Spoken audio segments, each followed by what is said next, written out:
A movie that definitely makes me cry is Billy Elliot. Ah.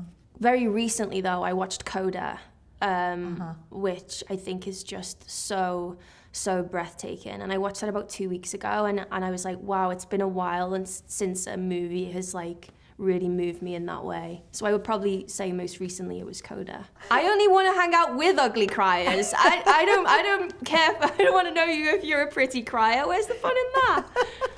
I love a good cry.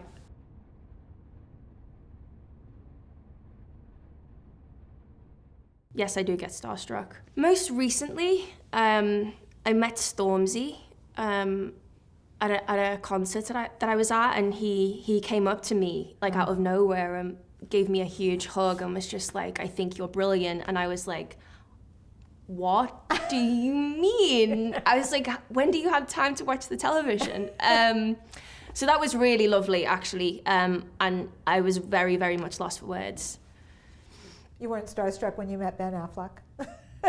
Well, yeah. I mean, all of those guys. I mean, Adam, Matt, Ben. Like, you know, it's so surreal when you've spent a lot of your life watching people through films and television, and then you end up being in a room, sat on a table with them, and they're asking you, "Hey, what do you think?" Or "We want your input," and you're like, "Oh wow, how did I get here?" I am here to talk about the film called The Last Duel. The Last Duel came to me via an email through my agent, as they usually do, and it just said that Ridley wanted to meet me.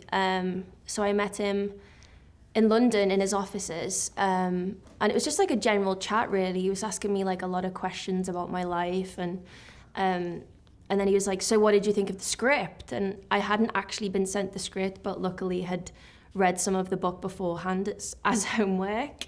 So there was a slight miscommunication, and I didn't know any of the materials. So he was like, "Right, I want you to go away, I want you to read it, and I want you to give me your honest opinion." And like the next day, you know, as soon as it got hand delivered to the door and I read it, and I was like, yes.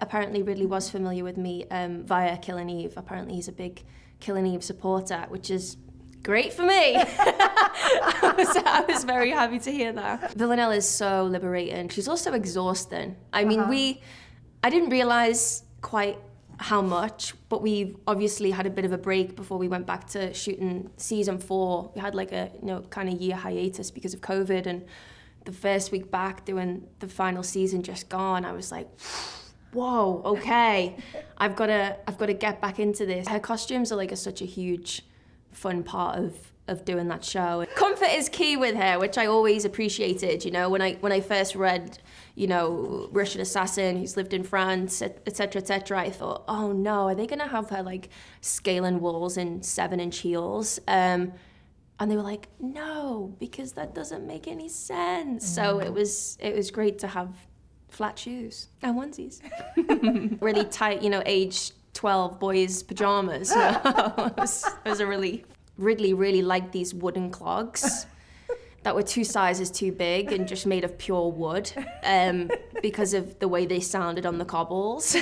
So I was kind of shuffling around most of the time trying to keep my shoes on. Then you went straight into The Last Duel, which isn't that is a corset thing, isn't it? It's the 1700s. Yes. I don't know if that's actually correct of the time, or if that was something we cheated for me to help a girl out, if you know what I mean, Lynn.